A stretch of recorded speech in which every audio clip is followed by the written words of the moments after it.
Hey PRCC fam, well as you can see I'm back in my office and it surely is good to be home. In just a second you're going to hear a conversation that I got to have with Nathan Barry of the Wilanow Church in Warsaw, Poland.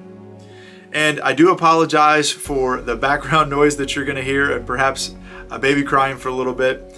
But I just ask for your grace and your patience with that, and then just to really lean in and to listen to the heart of Nathan Barry and to get to hear all that his church is doing in this trying time. And I hope what you're going to hear from this is Nathan's passion for thinking outside the box and for knowing that God can work big things, because they definitely have big things in store ahead. So have a listen, and it's good to be back. Okay, so PRCC fam, I am actually here with Nathan Barry, and if you want to just kind of describe where we're at right now, and then your church. All right. Well, welcome. First, thank you for being able to take this minute, hear our story a little bit. I've been a missionary here in Poland for 11 years. My wife is Polish, born and raised here in Warsaw. So when we moved over here, for her it was coming home, and for me it was coming to a place that I just absolutely love. Poland is a beautiful, beautiful country. It's probably one of the most underrated countries in Europe, and there's been a lot of things happening in this neck of the woods for the last few months. We've had a lot of political conflicts along the eastern borders, whether that was Belarus or Ukraine. Right now, you're going to hear some kids in the background, all right? And the reason you're hearing kids in the background is because we have a family of Ukrainians who are staying in our house, and today we found them an apartment. So they're actually going right now to sign the leases on the apartment, and I'm watching their kids. I said, I will watch your kids so you can go get the business stuff done. So if you hear the kids in the background, that's why. That's how we're used to it. It's All okay. right. So we came here 11 years ago, and since then we've got engaged with really raising up leaders for church planting. We've multiplied churches here. I planted a church about 3 years ago, and 3 years ago we started a church in a neighborhood of Warsaw called Wilanow. It's kind of a nice neighborhood, young professionals, lots of families and kids, and I'd say at that church we've just really seen it begin to grow. What was interesting is in August it really started to grow with Russian speakers. So the Belarusian groups began to come in, refugees from Belarus, really political.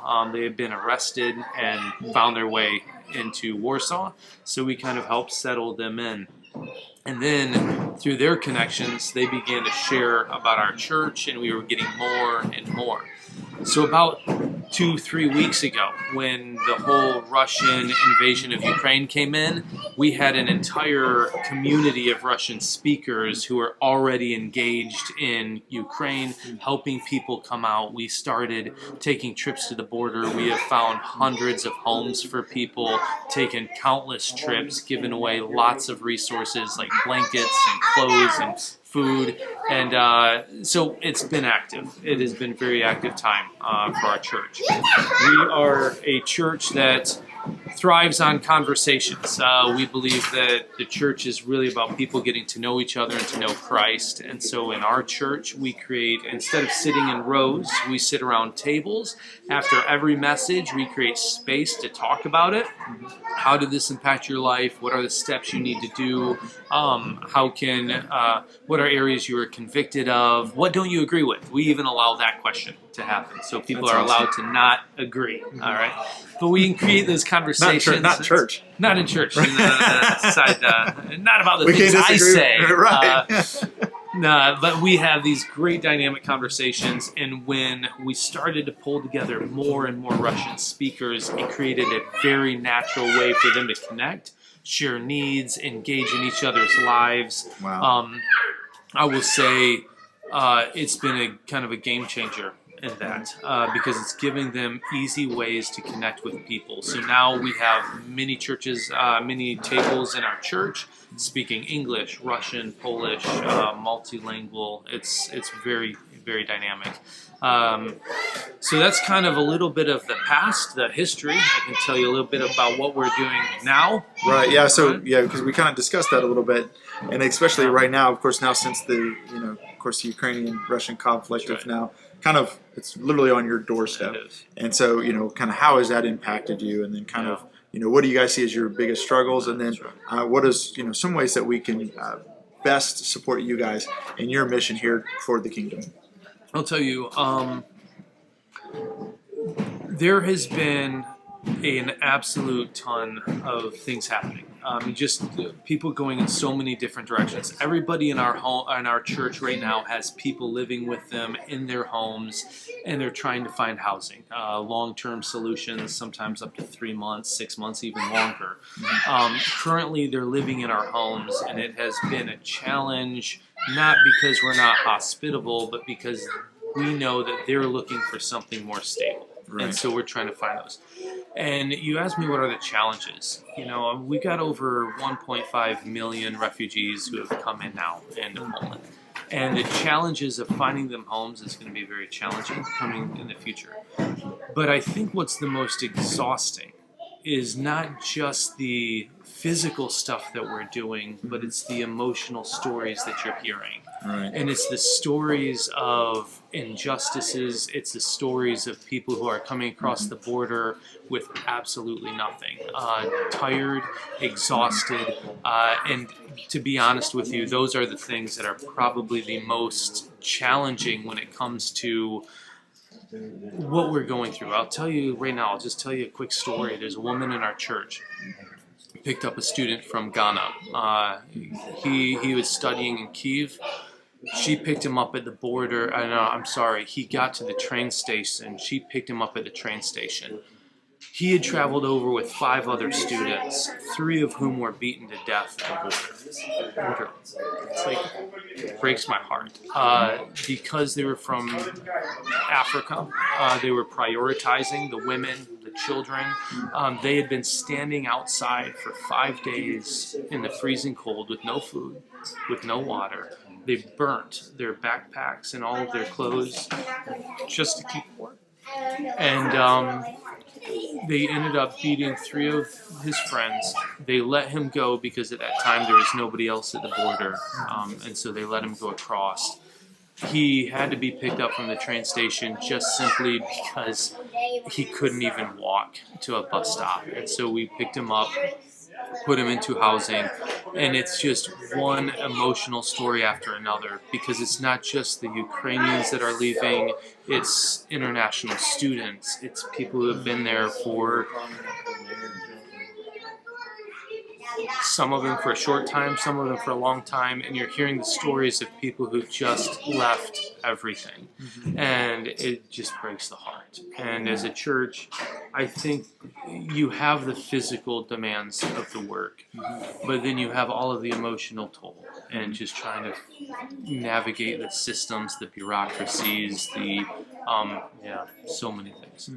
As a church, one of the things that we've wanted to do is really kind of focus our attentions, and I began investigating an opportunity relating to a hotel. There was an empty hotel that was sitting right next to where our church location is now, right where we meet. There's this big hotel, but it had closed down over COVID.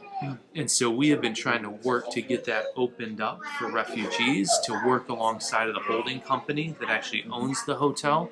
And right now it's ready to go. It's a decent building. It's no 5-star thing, but it's got great beds. It's clean, a little restaurant for being able to serve food. It could be an entire center for really helping transition and engage this Ukrainian community. It would give them longer-term solutions for the housing. They can't get rents for 3 months here. It's very, very difficult. People who own apartments, they want to give it for a 1-year contract or a 2-year contract. And so to find somebody who would be willing to say, yeah, you can stay here for a month or 2 months is impossible. So what we need to do is see if we can open up the hotel, open up opportunities like that, where people could stay an extended stay time, and then we as a church with different partners could really serve and really make that a gospel community. We have people who are passionate to engage. We've got people who want to help manage the hotel, who will donate IT and infrastructure for things like that.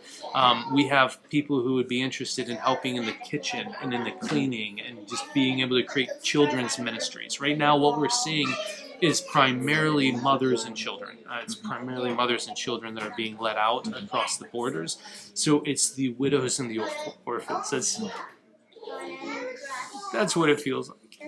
And they don't know what they're going to do, and they don't know where they're going to stay. I have some people who they're right now, I'm just in dialogue with them because they have to leave their hostel where they've been staying. A grandmother, a handicapped daughter, and a grandson. They have no apartment. They've got nowhere to go to. Our homes are full. I genuinely don't know what to do right now.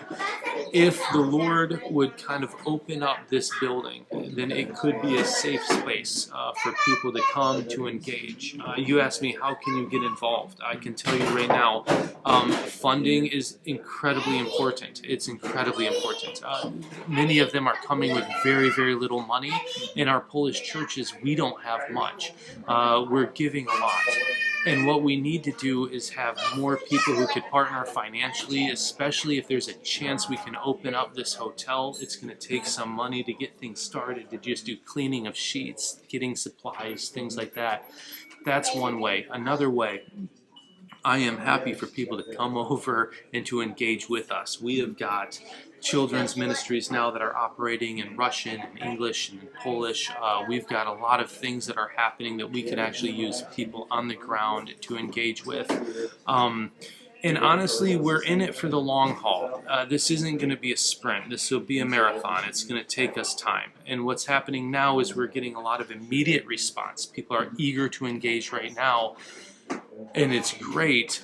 But as soon as that starts to wear off, I know that we're going to be in a position where we're going to be struggling to get people to continue to engage 6 months from now. Because I don't think that this is going to be something that's going to be done in a month and then we can move on with our lives. This is going to be... Right now, we are really looking at a reshaping of Europe. It's going to be a reshaping. And I don't know how many are going to want to go back to Ukraine. Some will, absolutely. Some will move on to other countries. But there will be many people who will just stay here, and our churches are going to have to adapt. We're going to have to create more space for Russian speaking. It's going to be a very new Warsaw that we're living in. Now, God has, like I said, He's already blessed us with leaders who are Russian-speaking, already engaged in the community, recognized in the Ukrainian evangelical communities. So God's really blessed us in those ways. He's positioned us well to help. And that's kind of where we're at. But we can't do it alone. I'll tell you right now, we cannot do it alone. I was telling Phil last night, I said, you know what, the church is a body, right? It's the body of Christ. Right now, we get to be hands that can serve, right? We can be feet that can go to the borders. We can be feet that can go into apartments and help get people settled in. We can be arms that can welcome people, that can hug, that can watch their kids. You know, we can be those people.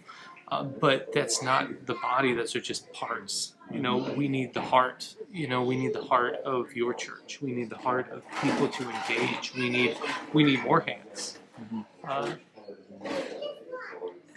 This is kind of a beautiful moment when you can see the church really being what God designed it to be. What the heartbeat of God's vision for the church was. This unified body that is doing good in the community to lift up Christ and to make Him known. So those are just kind of a little bit of my story, maybe where we're at right now with the refugee crisis, areas to help in. So. Yeah, and I'll echo that. So, you know, one of the things I think I got to take away with having dinner at your house last night was just a very warm welcome, and I actually wrote it down because I kind of keep a set of notes and stuff like that of my experiences for this. And when I went back to Pastor Doyle's apartment last night, it was one of the things I wrote was just about how warm and welcoming it was, and even though in the midst of such a wide variety of people, it was such a diverse group of people who were coming from a lot of different backgrounds, a lot of hurt, a lot of suffering, and it was really cool just to see the dynamics at play. And I mean, I didn't feel like a stranger, you know, even though I'm brand new coming in, you know.